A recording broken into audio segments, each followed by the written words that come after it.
महाराज की जय।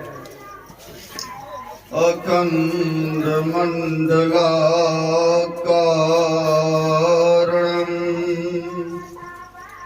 व्याप्तं येन चराचरं तत्पदं दर्शितं येन तस्मै श्री गुरवे नमः। परम गुरवे नमः। परापर गुरवे नमः। परमात्मा गुरवे नमः। आत्मा गुरवे नमः। आदि गुरुदेव अनादि गुरुदेव अनंत गुरुदेव अखिल गुरुदेव चरण गुरुदेव शरण गुरुदेव श्री गुरु महाराज चरणारविंदो नमो नमस्ते।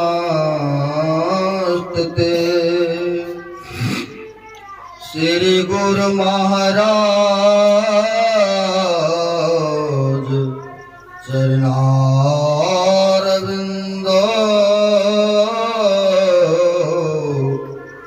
नमो नमस्ते।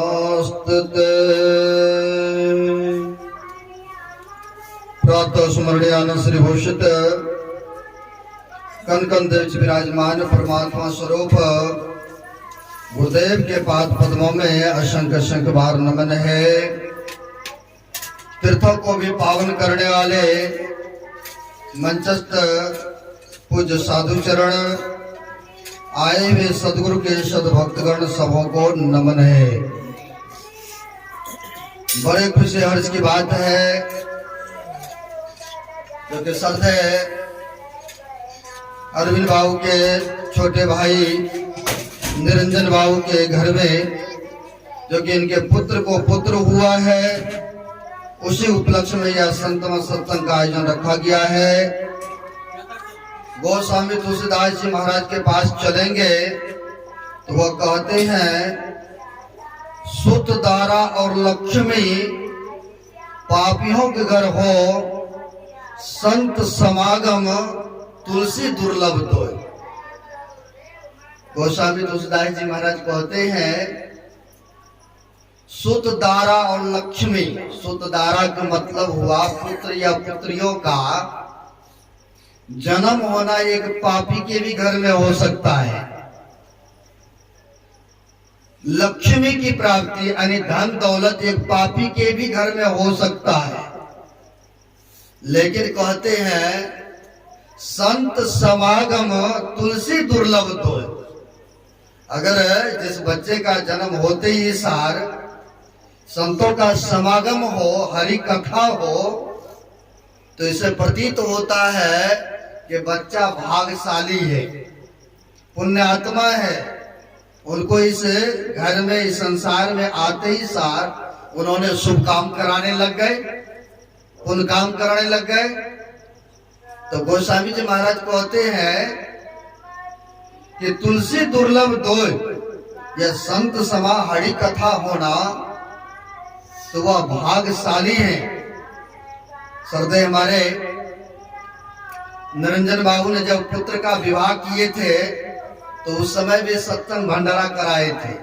1 साल पहले पीछे की बात है। और हम लोगों को बड़े आदर से स्वपरिवार ने आमंत्रित किए थे।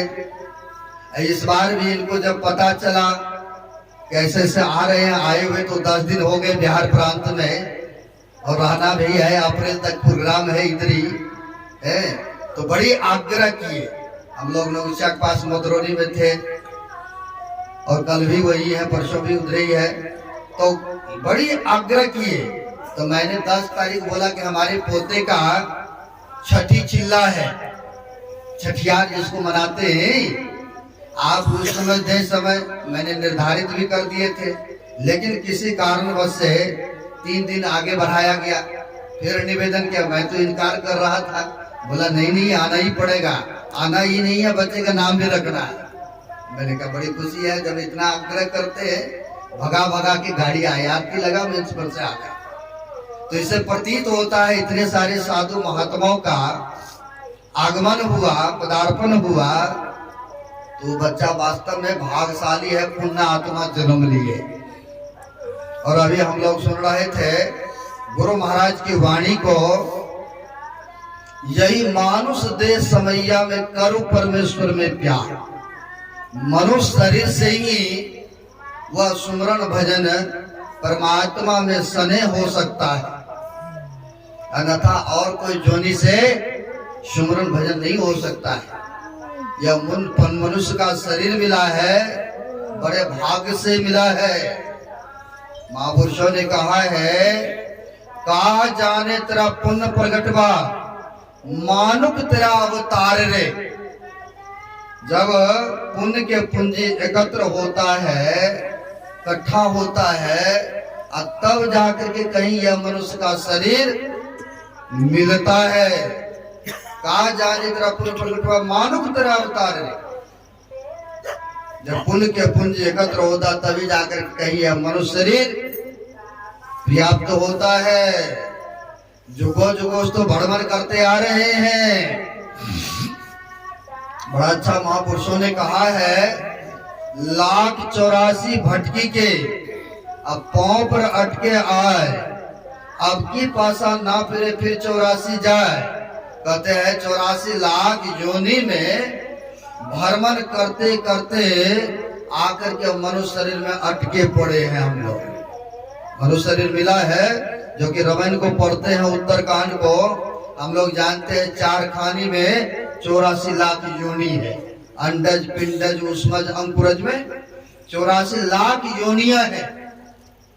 और कितने बार भर में है जिसका कोई वर्णन नहीं है। गुरु महाराज की वाणी को पढ़ते हैं, अनुभव वाणी पदावली में, पशु पक्षी योनि आदि योनि में भरमहु बहु बार हो, नर्तन अभी कृपा कर दिन, अब प्रभु करहु उबार हो। गाते हैं ना, कहते हैं ईश्वर की असीम कृपा हुआ है, और तब जाकर के नर्तन, नर्तन मतलब शरीर, ये शरीर मिला है। और रामायण को और भी पढ़ते हैं तो उसमें कहा है कि कभुक कर कर नानर देही, देत इस बिनु हेत सनेही। ईश्वर के जब असीम कृपा होते हैं, दया होते हैं, तब जाकर कहीं यह नर, यह शरीर हम लोगों को मिलता है। और मिला है तो बड़े भाग्यशाली हैं, क्योंकि सब योनि में से उत्तम शरीर है ना, सबसे श्रेष्ठ है ना मनुष्य। और श्रेष्ठ होकर के यह उत्तम शरीर पा करके अगर उत्तम काम नहीं किए, तो अभी हम सुना रहे थे, पांव पर अटके आए, यानी मनुष्य शरीर पर आकर के हम लोग अटके हुए हैं, यानी पासा को पलटने की बारियां हैं। अगर नहीं पलटेंगे तो फिर महापुरुष कहते हैं फिर 84 जाए, अब फिर 84 में चले जाएंगे, फिर दुख को उठाते रहेंगे। कितने युगों युगों से भटकते आ रहे हैं। ईश्वर के असीम कृपा हुआ है, यह मनुष्य का शरीर मिला है। वही सुन रहे थे, यही मानुष देश समैया में करो परमेश्वर में प्यार। यही मनुष्य शरीर से हम लोग ईश्वर का भजन सुमरण कर सकते हैं। नहीं तो यूं ही आया खाया कमाया और चलते बने। जब चलते बने, जिस मालिक ने, जिस परमात्मा ने हम लोगों को इस धरातल पर भेजा है, तो उसने लेखा जोखा भी तो लेगा ना, है? हिसाब किताब भी तो मांगेगा। तुमको मैंने उत्तम शरीर दिया और तुम आकर के क्या करके गया यहाँ से? कुछ कमाई नहीं किया, शुभ कर्मों को नहीं किया, संत महापुरुषों के चरण में नहीं गए, फिर वहां पर कोई चालाकी नहीं चलने वाला में से है। क्योंकि कहा है मेरे मालिक के दरबार में सब जीवों का खाता, और जितना जो कर्म करता उतना ही फल पाता। मेरे मालिक के दरबार में सब जीवों का खाता है। जितने जीव जंतु है सब का लेखा जोखा रखते हैं। वहां पर कोई रिश्वतखोरी ने कोई चालाकी नहीं चलने वाला है। इसलिए कमाई करने का एक जरिया है तो यही मनुष्य शरीर है। इसी शरीर से भक्ति भजन सुमरण कर सकते हैं। बड़ी कृपा है। अभी जैसे यहाँ पर सरदे निरंजन भाऊ के घर में खुशी आया है, आनंद आया है। एक पूर्णिया जिले की बात है। जलालगढ़ एक गांव है, शहर है, छोटा मोटा कहिए, आप लोग जानते होंगे, पास में जाना ना होता है। इतिहास में आया है कि जलालगढ़ के थे बड़े श्रद्धालु सत्संगी, गुरु महाराज के समकालीन की बात है। तो गुरु महाराज के समकालीन की बात है, जलालगढ़ के थे। होता क्या था, धन दौलत तो अपार थे, सब चीज से संपन्न थे, लेकिन न ही पुत्र था न ही पुत्री ही था। और जिसको नहीं होता ग्रस्त जीवन में तो बहुत तरह तरह के उपाय करते हैं, प्रयत्न करते हैं, खैर करना ही चाहिए। तो घर में जो बूढ़ी माई थी बड़ी श्रद्धालु, गुरु महाराज के प्रति बड़ी आश्रित, उनको हुआ कि दूसरे दूसरे के पास हम जाए मांगने के लिए। हमारे पहुंचे हुए संत सदगुरु है भागलपुर कुप्पा घाट में, मैं उन्हीं से क्यों नहीं जाकर के अर्जी विनती करूं। यानी देखिए, जिनको जिनके प्रति विश्वास होते हैं, श्रद्धा होते हैं, तो अवश्य जाकर के हाजिरी लगाते हैं। तो मन में हुआ ऐसा कि हमारे पहुंचे संत सदगुरु हैं, फिर उन्हीं के चरणों में जाते हैं। ये मंदिर वो मंदिर में क्या किस लिए जाए? तो अपने बूढ़ी माई ने अपने पुत्र और पुत्र वधू यानी बहू को लेकर के इतिहास में आ गए भागलपुर कुप्पा घाट, और आ गए। उस समय गुरु महाराज शरीर में थे, आए, प्रणाम पाती किए और बैठ गए। अब बैठ करके अपना दुखनामा सुनाने लग गए। महाराज, हम लोग आपके भक्त हैं, आपको छोड़ करके इधर उधर हम नहीं जाते, नहीं पूजा पाठ करते हैं, हमारे लिए तो सर्वोपरि आप ही हैं। कृपा कीजिए, दया कीजिए, हमें कोई वंशज चलाने वाला नहीं है गुरुदेव। संतों को दया माया तो होता ही है। कहा भी है, जोन करे लकीर और सो करे फकीर। संतों की मौज होते हैं। कहा संत वचन पलटे नहीं जो गारी की लीक। संतों की वचन हो गए, कृपा हो गए, और रात देव की गुरुदेव का। अच्छा अच्छा ठीक है, ये प्रसाद लो और खिला दो, समय आएंगे तो जरूर परमात्मा की कृपा होंगे। लो जी, बड़ी हुआ ऐसा। अब हुआ समय पाकर के वर्षों के बाद, जैसे वर्षों के बाद हम लोग आए हैं बिहार प्रांत में, तो फिर से देखिए आप सबों का दर्शन मिल रहा है। तो उसी प्रकार से वर्षों के बाद उस घर में खुशी उमंग आया। यानी सत्संग, अरे भाई वो जो बूढ़ी माई को फल दिया था पुत्र को या पुत्रियों को खिला देना, तो खुशी आया। वर्षों के बाद एक पुत्र रत्न की घर में प्राप्ति हो गए, पुत्र का जन्म हुआ। अब हुआ तो बड़ी खुशी हुआ सबको। धन दौलत तो पहले से अपार था ही, सब चीज से संपन्न था ही। मन में हुआ जिन महापुरुषों का देन हुआ है, जिनकी कृपा से हमें यह प्राप्त हुआ है, क्यों नहीं गुरु महाराज से समय लेते हैं और सत्संग भंडारा कराएंगे। जैसे यहाँ पर सत्संग भंडारा हो रहा है, श्रद्धा के साथ रखे हैं, बड़ी खुशी की बात है। गुरु महाराज से गए समय लेने के लिए, गुरु महाराज से गए भागलपुर कुप्पाघाट समय लेने और कहा कि गुरुदेव कृपा कीजिए, आपने जो वर्षों पहले फल दिए थे कृपा हो गए हैं, फलीभूत हो गए हैं। हमारे पोते का फलाना दिन जन्मदिन है, आप कृपा करें उस दिन दें समय। तो अंतर्यामी महापुरुष होते हैं, संतों की मौज होते हैं। और जिस दिन मांग रहे थे समय उस दिन नहीं दिए गुरु महाराज ने, कहा नहीं, इस तिथि को नहीं दे करके फलाने महीना फलाना तारीख को करना है आपका। तो गुरु महाराज के वचन को कौन टाल सकते थे? तारीख दिन महीना निश्चित हो गए, सारा कुछ निर्धारित हो गए। अब होता क्या है, टेंट की व्यवस्था है, पब्लिक को सबको बोल दिया गया कि गुरु महाराज का आगमन हो रहा है, फलाने तारीख को सत्संग होंगे। सारा कुछ व्यवस्था हो गए, टेंट रूंड लग गए। और सुबह प्रातः कालीन आना था गुरुदेव को सत्संग करने। हुआ क्या, जिस खुशी में, जिस उत्सव में सत्संग और भंडारा का आयोजन रखा गया था, प्रातः कालीन ये 4 बजे उस बच्चे की मृत्यु हो गई। अब मृत्यु हो गए, खुशी था, उमंग था, अब रहा नहीं। अब सब लोग रोना पीटना शुरू कर दिए। अब रोना पीटना शुरू कर दिए। तो उन्हीं में से, आप जैसे में से एक बुजुर्ग थे समझदार, कहा जो होना था वो तो हो गए, अब तुम लोग रोगे पीटोगे तो सत्संग भी नहीं हो पाएगा। महापुरुषों का आगमन होने वाला है और तुम लोग इस तरह से चिल्लाओगे तो सत्संग भी नहीं होगा। इससे बढ़िया है इसको झाँक उप करके एक बगले रूम में रख दो और सत्संग होगा, उसके बाद जो करना होगा करेंगे बाद में।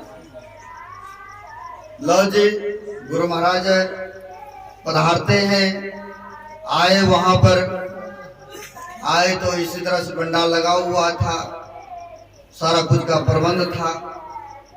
गुरु महाराज मंचासीन हुए, सत्संग हुए। और जब आरती हो गए तो सभी भक्तगण आ गए प्रणाम पाती करने के लिए। जब आए वह गृहपति भी, तो देखते हैं मुंह पर बड़ी उदासी।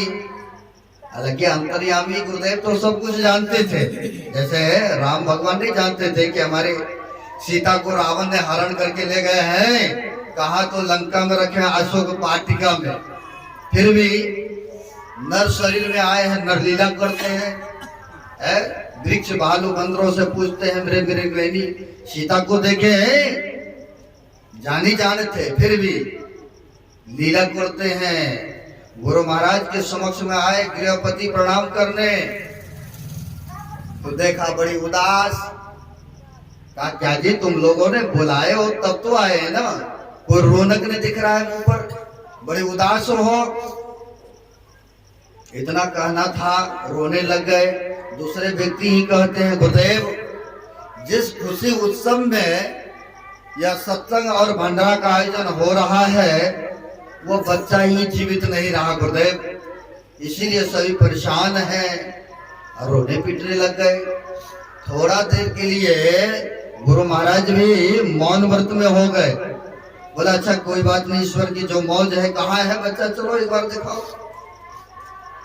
ले गए रूम में, चादर हटाया। हटाने के बाद गुरु महाराज अंतर्यामी महापुरुष कहते अरे कहाँ है इसका माँ, बच्चा भूख से परेशान है, इसके माँ कहाँ, बुलाओ इनको दूध पिलाएंगे। अब चादर में सुबह ही लपेट सपेट के रखा है, नहीं चिल्ला रहा, नहीं हाथ गोली फेंक रहा है, नहीं धड़कने चल रहा, नहीं श्वास चल रहा है। किसी को विश्वास ही नहीं हो रहा है। अगर जीवित होता आप लोग को भी थोड़ा देर के लिए विश्वास जल्दी नहीं होगा। अगर जिंदा होता तो रोता चिल्लाता, भूख से परेशान होता तो हाथ गोर पलक पटकता, किंतु कुछ भी नहीं, जैसे कि तैसे। विश्वास नहीं हो रहा है। फिर गुरु महाराज कहते कहा इसके माँ, बुलाओ इसको दूध पिलाएंगे, फिर भी नहीं विश्वास। आप जैसे में से एक ज्ञानी ध्यानी थे, कहते हैं जैसे गुरु महाराज कह रहे हैं आज्ञा का पालन करो, गुरु महाराज जैसे कह रहे हैं वैसे करो, आज्ञा का पालन करो। उनके माँ को लाया गया, अब माँ को लाया, बच्चे को गोद में दिया गया, अब गोद में दिया गया, जैसे स्तन पान कराने लग गए, दूध पिलाने लग गए, अब बच्चा भी दूध पीने लग गए, बच्चा भी दूध पीने लग गए। देखिए, जो न करे लकीर और शो करे फकीर, फकीर के पास में ऐसी क्षमता होते। ऐसे संत सदगुरु के हम लोग शिष्य हैं, भगत हैं, आस्था रखिए, विश्वास रखिए। हम लोग तो गा लेते हैं, एक ईश्वर पर अटल विश्वास, पूर्ण भरोसा। और जब समय आता है तो इधर लाभ नहीं मिला तो थोड़ा सा उधर भी है, कहीं उसका आराधना नहीं करेंगे, उसका नहीं पूजा करेंगे तो कहीं वो नाराज ना हो जाए, है। लेकिन देखिए, विश्वास का फल देखिए, संतों का आगमन कराने का, सत्संग कराने का है, लाभ हुआ कि नहीं, फायदा हुआ कि नहीं। इसलिए कहते ऐसे पहुंचे हुए संत सदगुरु हम लोगों को जीवन में मिला है। और जो नित्य प्रति ध्यान और सत्संग करेंगे, महापुरुषों ने कहा है सत्संग में लागी रहो रे भाई, तेरी बिगड़ी बात बन जाए। कहते हैं सत्संग में जो लग करके रहते हैं, बिगड़ा हुआ बात, बिगड़ा हुआ काम भी बन जाते हैं। और गुरु महाराज ने भी कहा है ना, नित्य प्रति सत्संग कर ले प्यारा, तेरा कार सरे सारा। जो नित्य प्रति सत्संग करते हैं, सच्चे दिल मन से महापुरुषों को मानते हैं, विश्वास रखते हैं, तो सारा काम सुलभता से हो जाएंगे। बशर्ते भक्तों को विश्वास होना चाहिए, है ना। रामायण में आया है, बिनु विश्वास भक्ति नहीं होई, अतई बिनु दरवे न राम, और राम कृपा बिनु जीवन लहे विश्राम। कहते बिना विश्वास के भक्ति नहीं हो सकती है, और जब तक विश्वास नहीं होगा तो कहते जीवन लहे विश्राम। जीव को स्वप्न में भी सुख शांति नहीं मिल सकता है। इसलिए ऐसे पहुंचे संत सदगुरु हम लोगों को मिला है जीवन में। बड़ी सरल है, कोई बड़काट के मंत्र नहीं, कोई ज्यादा पखंडबाजी नहीं, कोई अडंबर नहीं, कहीं जाने की जरूरत भी नहीं है। युक्ति लीजिए और युक्ति के मुताबिक भक्ति करेंगे तो देखिए सुख शांति आनंद मिलना प्रारंभ हो जाएंगे, है ना। इसलिए हम लोगों को यह मनुष्य शरीर मिला है, मनुष्य शरीर पा करके ही मनुष्य वाला कर्तव्य करेंगे, तब तो ईश्वर संत सदगुरु प्रसन्न रहेंगे। अगर नहीं वैसा करेंगे तो कहते हैं परमात्मा की असीम कृपा तो हुआ है, बना रहे थे आपको बैल जानवर, लेकिन कैसे कैसे मनुष्य बना दिया। आया एक संतों ने कहा है, बैल गरंता नर गरहा, चूका सिंह और पूछ, एक है गुरु की भक्ति बिनो दीर्घदारी दीर्घ मोच। महापुरुषों ने कहने के लिए कुछ भी नहीं छोड़ा है ना, कह दिए। कहते हैं एक है गुरु की भक्ति की बिना दीर्घदारी दीर्घ मोच। कहते बना रहे थे तुमको हम 4 पांव वाले, पर बनाया मैंने 2 पांव वाले मनुष्य बनाया। चूक गए क्या, तो पशु को 2 सींग है, एक पूंछ है, पर मनुष्य को ऐसा कुछ नहीं दिया है ना। तो असीम कृपा है। कहते हैं नर गरहा, बैल गरंता नर गिरहा, यानी बैल बना रहा था तो तुमको मैंने मनुष्य बना दिया, यह मनुष्य शरीर प्रदान किया हो। लेकिन जब मनुष्य में शरीर में आकर के मनुष्यता वाला कर्तव्य कर्मों को नहीं करेंगे तो कहते हैं दीर्घधारी दृंगमोच यानी पशु, चलो वो तो जानवर है, मनुष्य शरीर में रह करके भी मनुष्यता वाला कर्तव्य नहीं करते हैं तो कहा ज्ञान हीणा पशु भी समाना। वेद की वाणी है, अगर मनुष्यता नहीं है, दया भाव नहीं है, सेवा भावना नहीं है, संतों के चरण में नहीं गए हैं तो कहते हैं मनुष्य और जानवर में कोई अंतर नहीं है, ऐसा वेद कहते हैं। इसलिए ईश्वर के विशेष कृपा है, यह मनुष्य शरीर हम लोगों को मिला है। ऐसे सदुपयोग करना चाहिए, जितना ही बन पाता है नित्य प्रति ध्यान सत्संग करना चाहिए।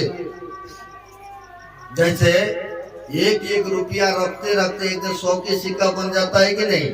एक वर्ष में 365 दिन आते हैं, अगर एक एक दिन रखते जाएंगे एक दिन 100 की गिनती में आ जाते हैं कि नहीं। ठीक उसी प्रकार से थोड़ा थोड़ा भी समय निकाल करके सुमरन भजन करना चाहिए, या नहीं आज किए कल नहीं, कल किए परसों नहीं, ऐसा नहीं होना चाहिए। मनो महापुरुषों ने कहा है कौन जाने कल की जगत में खबर भी नहीं है पल की, और कल का वर्षों का मत करो ऐसा कि वृद्ध में करेंगे भजन सुमरन। वृद्ध अवस्था में भजन सुमरन होने वाला नहीं है, क्योंकि वृद्ध होते हैं तो ना जाने जोरों में दर्द, कमर में दर्द, देखना कम। एक संत हो गए मुलुकदास जी महाराज, उनका कहना है कि लोग चाहते हैं कि हम वृद्धावस्था में करेंगे भजन सुमरन, भगवान का नाम लेंगे, सब चीजों से निवृत्ति ले लेंगे, बेटा को योग बना देंगे, पढ़ा लिखा देंगे, सर्विस दिला देंगे, घर मकान बना देंगे, अब बाद में करेंगे भजन सुमरन। लेकिन एक संतों ने बड़ा अच्छा कहा है, क्या क्या प्रतीति होता है तो महापुरुषों ने वाणी के द्वारा बताया है, लोगों को समझाया है। आंख में पड़ेगा छाला, नाक से बहेगा नाला, और लाठी से पड़ेगा पाला जरा जिंदगानी में।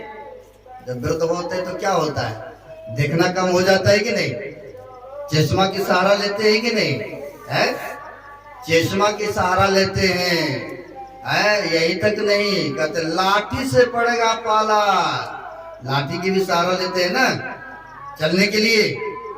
इतना ही काम नहीं चला है, और भी कहा है महापुरुषों ने, लाठी से पड़ेगा पाला जरा जिंदगानी में, खरे खरे मल मूत्र त्यागोगे, परे परे थूकोगे पिरकदानी में।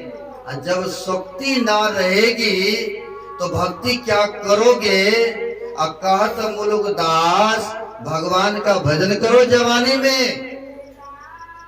कहते हैं जब शक्ति नहीं रहेगा, बेड पर सुला दिया और सोए भी हम उठ करके बाथरूम भी नहीं जा पाते हैं, जहीं लेटाया सुलाया वहीं पर थूक खार फेंक रहे हैं। ऐसा बहुत घरों में लेके जाते हैं बहुत लोग, कहते हैं महाराज हमारे माँ बाप देखिए परिस्थिति में है, पड़ा हुआ है, आशीर्वाद दीजिए कि जल्दी इनका शरीर छूट जाए। क्यों? एक जगह ले गए थे भक्तों ने, मधुरौनी में हम लोग हैं, चलो वृद्ध अवस्था था, पैर तिलक गया, गिर गए, कमर की हड्डियां टूट गए हैं। अब टूट गए तो बड़ी परेशानी है, बड़ी परेशान है, तो बच्चे लोग ले गए, लगे है बिहार पुलिस में, ले गए, कहते महाराज हमारी माता को आशीर्वाद दीजिए ठीक हो जाए। चलो पुत्र का ऐसी कामना, लेकिन पूजनीय माता जी ने कही कि महाराज अगर रखना है तो बढ़िया से रखिए, नहीं तो हमें चोला बदल कर दीजिए। तो बहुत अच्छा लगा विचार उनका। क्यों ऐसा क्यों बोला? क्योंकि चलने में असमर्थ है, वही बिस्तरा पर खाना, वही पर सोना, वही पर लेटरिन बाथरूम में सब कुछ, यहाँ तक कि सोते सोते पीठ में चमड़े भी उतर गए। ऐसी परिस्थिति देखने को मिलता है। तो लोग चाहते कि ऐसी परिस्थिति में तो शरीर का चोला बदलिए हो जाए तो उत्तम है ना, है? ऐसी कामना करते। अगर उस समय हम कहें कि आप भजन कीजिए, सुमरन कीजिए, बनेगा भजन। उस समय तो रोग से, चिंता, टेंशन से आप ही परेशान हैं, तो भगवान का नाम कहाँ ले पाएंगे व्यक्ति। तो वही कहते हैं, पड़े पड़े तुरकोगे पिरकदानी में, और जब शक्ति न रहेगी तो भक्ति क्या करोगे। जब शक्ति ही नहीं है शरीर में, कमर में दर्द, जोरों में दर्द, घुटने में दर्द, ना जाने बैठ ही नहीं पाएंगे, तो फिर भजन बनेगा उस समय? नहीं बनेगा। इसलिए कहते हैं, मुलुक दास कहे भजन करो भगवान की जवानी में। शरीर में ताकत है तब न दिल्ली पंजाब जाते हैं। बहुत भक्त यहाँ से लुधियाना जाते हैं, इधर का भी भक्त हम लोगों को मिलता है जो जानते हैं हमको, और हम जिसको जानते हैं तो मिलता है। तो आइए हमारे डेरा, देख लीजिए एक बार। आते भी हैं बहुत लोग। तो क्यों जाते हैं? तो कमाने के लिए, कि शरीर में ताकत है तभी जाते हैं। उसी प्रकार से कहते हैं, कमाने के लिए, शरीर में ताकत है तब यहाँ वहाँ वहाँ जाते हैं। भजन भक्ति भी आपके शरीर में ताकत रहेगा न, तभी कर पाएंगे, अन्यथा वृद्धावस्था में संभव नहीं है। इसलिए मनुष्य शरीर तो मिला है, बड़े उत्तम शरीर मिला है, मूल्यवान शरीर हम लोगों को मिला है। ईश्वर के विशेष कृपा है। कभू कर नानक देही देख इसमें हेत सनेगी। रवन की बात है, यह नर शरीर मिला है ईश्वर के जब विशेष कृपा हुआ है, तब जाके कहीं यह मनुष्य हम लोगों को मिला है।